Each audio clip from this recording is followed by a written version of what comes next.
बोलो बृहस्पति भगवान की जय। अगर आप मेरे चैनल पर नए हैं तो मेरा चैनल सब्सक्राइब कर लें और बेल आइकन प्रेस कर लें। बृहस्पतिवार व्रत की विधि। इस दिन बृहस्पति भगवान की पूजा की जाती है। एक दिन में एक समय भोजन करें, पीले वस्त्र धारण करें, पीले पुष्पों को धारण करें, भोजन में चने की दाल का सेवन करें, नमक नहीं खाना चाहिए और पीले वस्त्र पहनने चाहिए। शुरू करते हैं बृहस्पतिवार व्रत की कथा। प्राचीन समय की बात है। भारत में एक राजा राज्य करता था। वह बड़ा प्रतापी तथा दानी था। वह नित्य प्रति मंदिर में भगवत दर्शन करने जाता था। वह ब्राह्मण और गुरु की सेवा किया करता था। उसके द्वार से कोई भी याचक निराश होकर नहीं लौटता था। वह प्रत्येक गुरुवार को व्रत रखता, पूजन करता, हर दिन गरीबों की सहायता करता था। परंतु यह बातें उसकी रानी को अच्छी नहीं लगती थी। वह न व्रत करती और न ही किसी को एक पैसा दान में देती थी। वह राजा से भी ऐसा करने के लिए मना करती थी। एक समय की बात है कि राजा शिकार खेलने वन को चले गए। घर पर रानी और दासी थी। उस समय गुरु बृहस्पति साधु का रूप धारण कर राजा के दरवाजे पर भिक्षा मांगने आए। साधु ने रानी से भिक्षा मांगी तो वह कहने लगी, हे साधु महाराज, मैं इस दान पुण्य से तंग आ गई हूँ। इस कार्य के लिए तो मेरे पतिदेव ही बहुत हैं। अब आप ऐसी कृपा करें कि सारा धन नष्ट हो जाए तथा मैं आराम से रह सकूं। साधु रूपी बृहस्पति देव ने कहा, हे देवी, तुम बड़ी विचित्र हो। संतान और धन से कोई दुखी नहीं होता, इसको सभी चाहते हैं। पापी भी पुत्र और धन की इच्छा करता है। अगर तुम्हारे पास धन अधिक है तो भूखे मनुष्यों को भोजन कराओ, प्याऊ लगवाओ, ब्राह्मणों को दान दो, धर्मशालाएं बनवाओ, कुआं, तालाब, बाग बावड़ी का निर्माण कराओ, निर्धनों और कुंवारी कन्याओं का विवाह कराओ, साथ ही यज्ञादि करो। इस प्रकार के कर्मों से आपके कुल का नाम और आपका नाम परलोक में भी सार्थक होगा एवं तुम्हें और स्वर्ग की प्राप्ति भी होगी। परंतु रानी साधु की इन बातों से खुश नहीं हुई। उसने कहा, हे साधु महाराज, मुझे ऐसे धन की आवश्यकता नहीं जिसको मैं अन्य लोगों को दान देती फिरूं और जिसको रखने और संभालने में ही मेरा सारा समय नष्ट हो जाए। साधु ने कहा, हे देवी, यदि तुम्हारी ऐसी इच्छा है तो जैसा मैं तुम्हें बताता हूँ तुम वैसा ही करना। बृहस्पतिवार के दिन घर आंगन को गोबर से लीपना, अपने केशों को पीली मिट्टी से धोना, केशों को धोते समय स्नान करना, राजा से कहना वह हजामत करवाएं, भोजन में मांस मदिरा खाना, कपड़े धोबी के यहाँ धुलने को दे देना। इस प्रकार 7 बृहस्पतिवार करने से तुम्हारा सारा धन नष्ट हो जाएगा। यह कहकर साधु महाराज रूपी बृहस्पति देव अंतर्ध्यान हो गए। रानी ने साधु के कहने के अनुसार 7 बृहस्पतिवार तक वैसा ही करने का विचार किया। साधु के बताए अनुसार कार्य करते हुए केवल 3 ही बृहस्पतिवार बीते थे कि उसकी समस्त धन संपत्ति नष्ट हो गई। भोजन के लिए दोनों समय परिवार तरसने लगा तथा सांसारिक भोगों से दुखी रहने लगा। तब राजा ने रानी से कहा कि हे रानी, तुम यहाँ पर रुको, मैं दूसरे देश को जाता हूँ, क्योंकि यहाँ पर मुझे सभी मनुष्य जानते हैं, इसलिए मैं यहाँ पर रहकर कोई काम नहीं कर सकता। अब मैं परदेश जा रहा हूँ और वहाँ कोई काम धंधा करूँगा, शायद हमारे भाग्य बदल जाएं। ऐसा कहकर राजा प्रदेश को चला गया और वह वहाँ जाकर जंगल से लकड़ी काट कर लाता और शहर में बेचता। इस तरह जीवन व्यतीत करने लगा। इधर राजा के बिना रानी दासियां दुखी रहने लगी। किसी दिन भोजन मिलता और किसी दिन जल पीकर ही रह जाती। एक समय रानी और दासियों को 7 दिन बिना भोजन के व्यतीत करने पड़े तो रानी अपनी दासी से कहने लगी, हे दासी, यहाँ पर पास ही के नगर में मेरी बहन रहती है। वह बड़ी धनवान है। तुम उनके पास जाओ और वहाँ से कुछ 5 सेर बेसर मांग कर ले आओ, जिससे कुछ समय के लिए गुजारा हो जाएगा। दासी रानी की बहन के पास गई। रानी की बहन उस समय पूजा कर रही थी। बृहस्पतिवार का दिन था। दासी ने रानी की बहन से कहा, हे रानी, मुझे आपकी बहन ने भेजा है, मुझे 5 सेर बेसर दे दो। दासी ने यह बात अनेक बार कही, परंतु रानी की बहन ने कोई उत्तर नहीं दिया, क्योंकि वह उस समय बृहस्पतिवार की कथा सुन रही थी। जब दासी को रानी की बहन से कोई उत्तर नहीं मिला तो वह बहुत दुखी हुई। उसे क्रोध आया। वह लौटकर रानी से बोली, हे रानी, मैं आपकी बहन तो बहुत ही घमंडी है। वह छोटे लोगों से तो बात नहीं करती है, मैंने उससे कहा तो उसने कोई उत्तर ही नहीं दिया। मैं वापस चली आई। रानी बोली, हे दासी, इसमें तो उसका कोई भी दोष नहीं। जब बुरे दिन आते हैं तब कोई सहारा नहीं देता। अच्छे बुरे का पता विपत्ति में ही लगता है। जो ईश्वर की इच्छा होगी वही होगा। ये सब हमारे भाग्य का ही दोष है। उधर रानी की बहन ने सोचा कि मेरी बहन की दासी आई थी, परंतु मैं उससे कुछ नहीं बोली। इससे वह बहुत दुखी हुई होगी। अतः कथा सुनाओ विष्णु भगवान का पूजन समाप्त कर वह अपनी बहन के घर आई और कहने लगी, हे बहन, मैं बृहस्पतिवार का व्रत कर रही थी। तुम्हारी दासी हमारे घर गई थी, परंतु जब तक मैं कथा होती तब तक तो हम लोग न उठते हैं न बोलते हैं, और इसलिए मैं नहीं बोली। कहो दासी, तुम क्यों आई थी? रानी बोली, बहन, हमारे घर अनाज नहीं था। वैसे तुमसे तो कोई बात छिपी ही नहीं है। इस कारण मैंने दासी को तुम्हारे पास 5 सेर बेसर लेने के लिए भेजा था। रानी की बहन बोली, बहन देखो, बृहस्पति भगवान सबकी मनोकामना पूर्ण करते हैं। देखो, शायद तुम्हारे घर में ही अनाज रखा हो। यह सुनकर दासी घर के अंदर गई और वहाँ उसे एक घड़ा बेसर से भरा हुआ मिल गया। उसे बड़ी हैरानी हुई, क्योंकि उसने तो एक एक बर्तन पहले ही देख लिया था। उसने बाहर आकर रानी को बताया। दासी अपनी रानी से कहने लगी, हे रानी देखो, वैसे हम सबको जब अन्न मिलता है तो हम रोज़ ही व्रत करते हैं। अगर इनसे इस व्रत की विधि और कथा पूछ ली जाए तो हम उसे भी कर लिया करेंगे। दासी के कहने पर रानी ने अपनी बहन से बृहस्पतिवार व्रत के बारे में पूछा। उसकी बहन ने बताया कि रानी बहन, बृहस्पतिवार को सूर्योदय से पूर्व उठकर स्नान करके बृहस्पतिवार का व्रत करना चाहिए, लेकिन उस दिन सिर नहीं धोना चाहिए। बृहस्पतिवार के दिन चने की दाल और मुनक्का से विष्णु भगवान का केले की वृक्ष की जड़ से पूजन करें, दीपक जलाएं। उस दिन एक समय ही भोजन करें। भोजन पीले खाद्य पदार्थ का करें। कथा सुने। इस प्रकार करने से गुरु भगवान प्रसन्न होते हैं, अन्न पुत्र धन देते हैं। इस तरह व्रत और पूजन की विधि बताकर रानी की बहन अपने घर लौट गई। रानी और दासी दोनों ने निश्चय किया कि वे बृहस्पति देव भगवान का पूजन जरूर करेंगी। 7 दिन बाद जब बृहस्पतिवार आया तो उन्होंने व्रत रखा।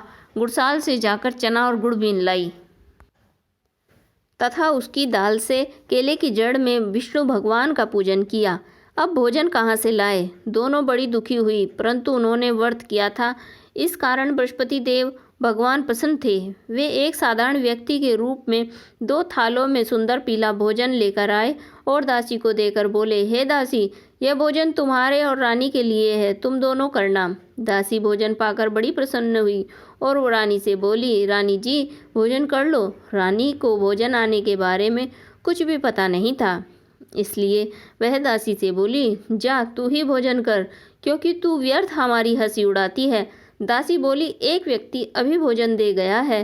रानी कहने लगी, वह भोजन तेरे लिए ही दे गया है, तू ही भोजन कर। दासी ने कहा, वह व्यक्ति हम दोनों के लिए 2 थालों में भोजन दे गया है, इसलिए मैं और आप दोनों साथ ही साथ भोजन करेंगे।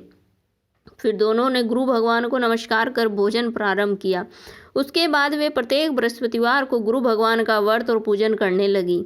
बृहस्पति भगवान की कृपा से उनके पास धन हो गया, परंतु रानी फिर पहले की तरह आलस्य करने लगी। तब दासी बोली, देखो रानी, तुम पहले भी इसी तरह आलस्य करती थी, तुम्हें धन के रखने में कष्ट होता था, इसी कारण सभी धन नष्ट हो गया। अब गुरु भगवान की कृपा से धन मिला है तो फिर आलस्य होता है। बड़ी मुसीबतों के बाद हमने ये धन पाया है, इसलिए हमें दान पुण्य करना चाहिए। तुम भूखे मनुष्यों को भोजन कराओ, प्याऊ लगवाओ, ब्राह्मणों को भोजन दान दो, कुआं, तालाब, बाग बावड़ी का निर्माण कराओ, मंदिर पाठशालाएं बनवाओ, कुंवारी कन्याओं का विवाह करो, धन को शुभ कार्य में खर्च करो, जिससे तुम्हारे कुल का यश बढ़ेगा और स्वर्ग प्राप्ति होगी, पितृ प्रसन्न होंगे। दासी की बात मानकर रानी ने इसी प्रकार के कर्म करने प्रारंभ कर दिए। उससे उनका काफ़ी यश फैलने लगा।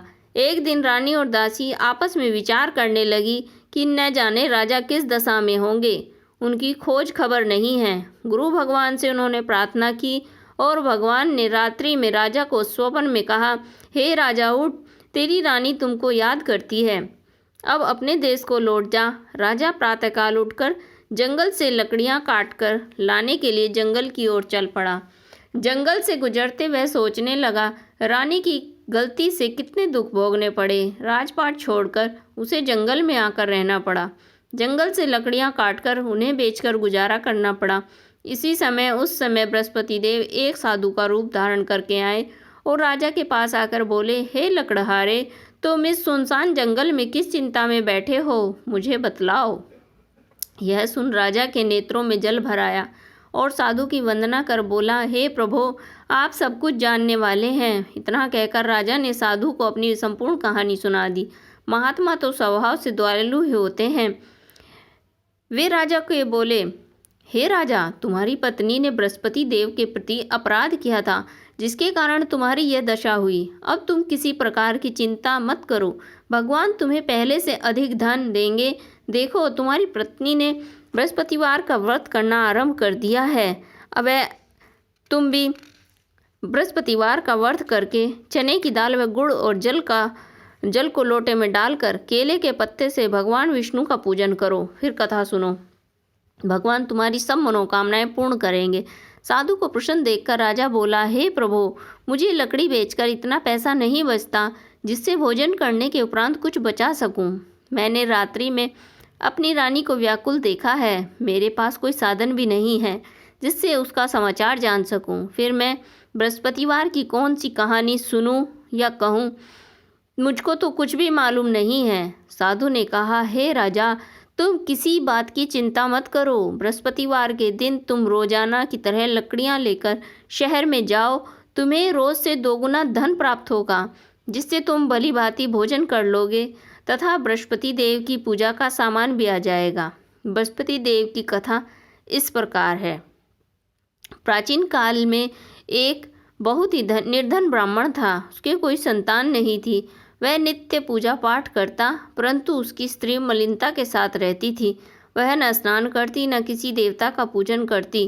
प्रातःकाल उठते ही सर्वप्रथम भोजन करती, बाद में कोई अन्य कार्य करती। ब्राह्मण देवता बहुत दुखी रहते थे। पत्नी को बहुत समझाते, किंतु उसका कोई परिणाम न निकलता। भगवान की अनुकंपा से एक समय उस ब्राह्मण की पत्नी गर्भवती हुई और 10वें महीने एक सुंदर कन्या को जन्म दिया। निर्धन ब्राह्मण कन्या के जन्म से बहुत दुखी था। धीरे धीरे ब्राह्मण की कन्या बड़ी होने लगी। बचपन से ही उस कन्या की रुचि भगवान विष्णु की पूजा में थी। वह प्रातः उठते ही स्नान आदि करके भगवान विष्णु की पूजा करके मंदिर में जाती थी। बृहस्पतिवार को व्रत की विधि करके पूजा पाठ करती। पूजा पाठ के बाद वह पढ़ने के लिए पाठशाला में जाती थी। घर से मुट्ठी भर जौ साथ लेकर जाती और पाठशाला के रास्ते में थोड़े थोड़े जौ गिराती जाती थी। जब वह पाठशाला से घर लौटती तो जौ के वह दाने सोने के रूप में बदले हुए मिलते थे। लड़की सभी सोने के दाने बिन लाती थी। एक दिन जब वह सोने के दानों को साफ कर रही थी तो उसकी माँ ने कहा, बेटी, सोने के दाने साफ करने के लिए सोने का सूप भी होना चाहिए। अगले दिन बृहस्पतिवार था। उसने भगवान बृहस्पति देव की पूजा करते हुए प्रार्थना की, हे भगवान, यदि मैंने आपका व्रत विधिपूर्वक किया हो तो मुझे सोने का सूप दे दो। भगवान बृहस्पति देव ने उसकी मनोकामना पूरी करने का वचन दिया। पाठशाला से लौटते समय उसे रास्ते में सोने का सूप पड़ा हुआ मिला। घर लौटकर सोने का सूप अपनी माँ को दिखाकर वह सोने के दाने साफ करने लगी। उसी समय नगर का राजकुमार उसके घर के पास से गुजरा। उस सुंदर लड़की को सोने के सूप में जौ साफ करते देख राजकुमार उस पर मोहित हो गया। महल में लौटकर राजकुमार ने राजा से उस लड़की से विवाह करने की इच्छा प्रकट की तो राजा ने ब्राह्मण को महल में बुलाकर राजकुमार से उस लड़की के विवाह की बात कही। ब्राह्मण तैयार हो गया। धूमधाम से उस लड़की का विवाह राजकुमार से हो गया। दुल्हन बनकर ब्राह्मण की लड़की महल में चली गई। लड़की के चले जाने से ब्राह्मण फिर से निर्धन हो गया। उसे कई कई दिनों तक भोजन नहीं मिलता था। बहुत दुखी होकर ब्राह्मण एक दिन अपनी लड़की के पास गया। उसने अपने पिता से निर्धनता का समाचार सुनकर उसे बहुत सा धन देकर पिता को विदा किया। उस धन से ब्राह्मण के कुछ दिन तो आराम से गुजर गए, लेकिन फिर ही भूखे मरने की हालत हो गई। ब्राह्मण अपनी लड़की से धन लेने के लिए फिर महल में पहुंच गया। लड़की ने पिता की बुरी हालत देखकर कहा, पिताजी, आखिर कब तक आप मुझसे धन लेकर जीवन यापन करते रहेंगे? आप कोई ऐसा उपाय क्यों नहीं करते जिससे कि आपका घर भी धन संपत्ति से भर जाए? ब्राह्मण ने कहा, मैंने तेरी माँ को बहुत समझा लिया, उसकी समझ में कुछ नहीं आता। उसका फूहड़पन नष्ट हो तो घर की निर्धनता दूर हो जाए। तब कुछ सोचकर लड़की ने पिता से कहा, पिताजी आप कुछ दिनों के लिए माँ को मेरे पास छोड़ जाओ। तब कुछ सोचकर ब्राह्मण ने पत्नी को लड़की के पास महल में छोड़ आया।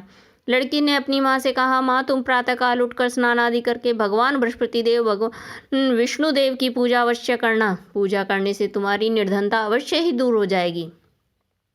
लेकिन उसकी माँ ने उसकी बात नहीं मानी। तब क्रोधित होकर लड़की ने माँ को कक्ष में बंद कर दिया और सूर्योदय के समय माँ को उठाकर जबरदस्ती स्नान कराया। फिर मंदिर में ले जाकर भगवान बृहस्पति देव की पूजा कराई। कुछ दिनों तक ऐसा करने से माँ की बुद्धि में परिवर्तन हुआ और वह स्वयं ही बृहस्पतिवार का व्रत रखने लग गई। उसके व्रत करने से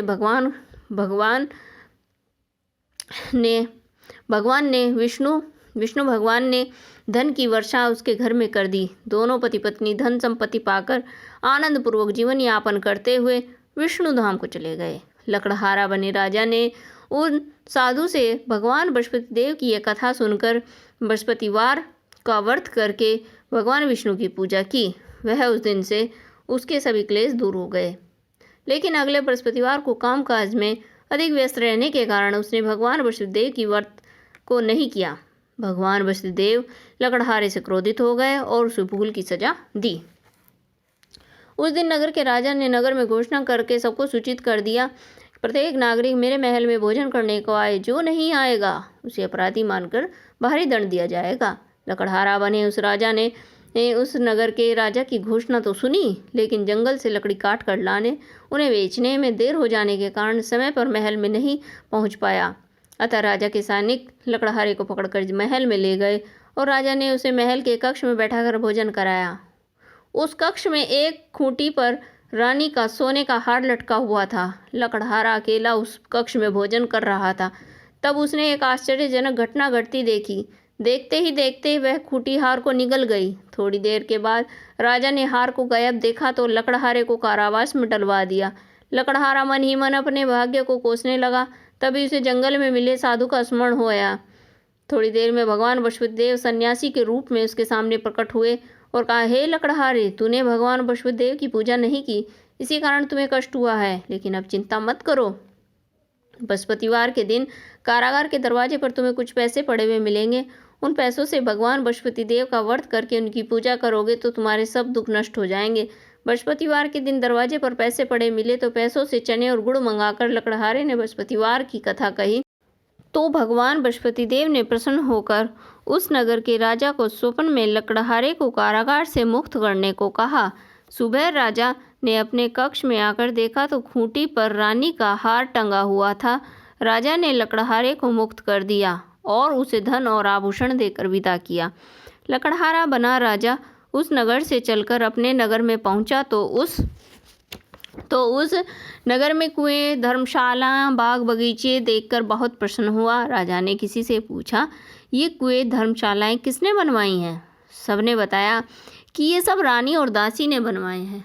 राजा महल में पहुंचा तो रानी ने उसका भव्य स्वागत किया। तब राजा ने निश्चय किया कि सप्ताह में एक बार तो सभी बृहस्पति देव भगवान का व्रत और पूजन किया ही करते हैं, परंतु मैं प्रतिदिन व्रत किया करूँगा। दिन में 3 बार कथा कहा करूँगा। अब राजा हर समय दुसाले में चने की दाल बांधे रहता, दिन में 3 बार बृहस्पति देव की कथा कहता। कुछ दिनों के बाद राजा को अपनी बहन की याद आ गई। एक दिन घोड़े पर सवार होकर राजा अपनी बहन से मिलने चल दिया। अभी राजा नगर के पास पहुंचा ही था कि उसने कुछ लोगों को शव ले जाते देखा और कहा, राजा को स्मरण हो आया कि उसने आज किसी बृहस्पतिवार की व्रत कथा नहीं सुनाई है। राजा ने उन लोगों को रोककर कहा, भाइयों, आप शव को ले जाने से पहले मुझसे बृहस्पतिवार की कथा सुन लो।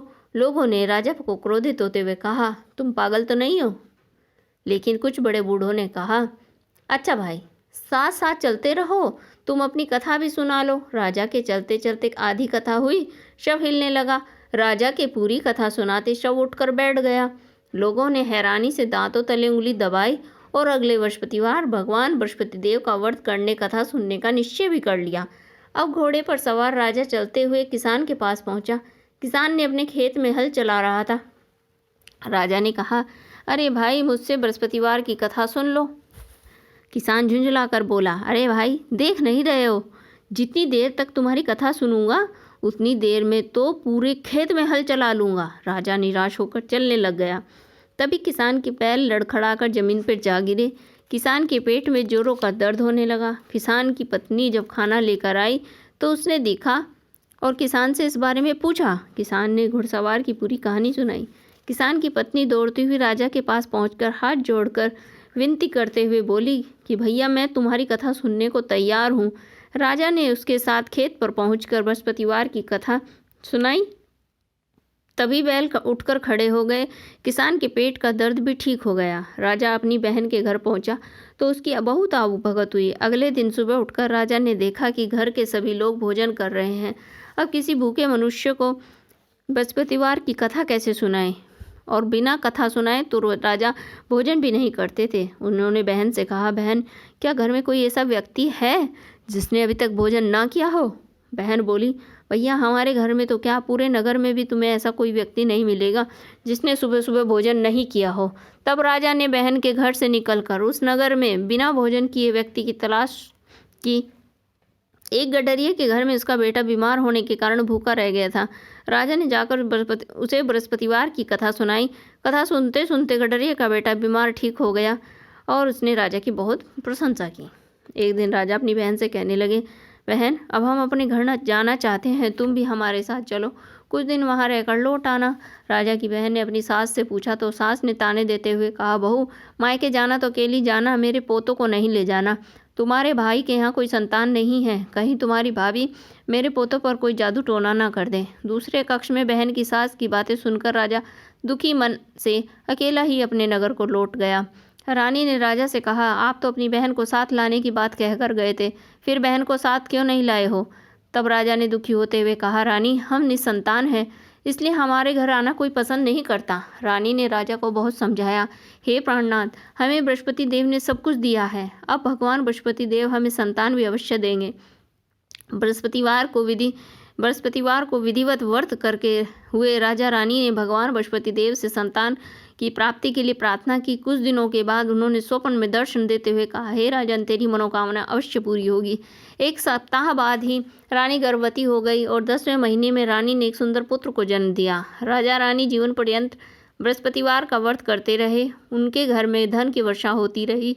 इस प्रकार आनंद पूर्वक जीवन यापन करते हुए राजा रानी भगवान बृहस्पति देव की अनुकंपा से मोक्ष को प्राप्त करके सीधे वैकुंठ धाम पहुँच गए। बृहस्पतिवार को विधिवत व्रत करके जो स्त्री पुरुष भगवान विष्णु की पूजा करते हैं, भगवान उनकी सभी मनोकामनाएं पूर्ण करते हैं। इति श्री बृहस्पतिवार व्रत कथा। बोलो बृहस्पति भगवान की जय।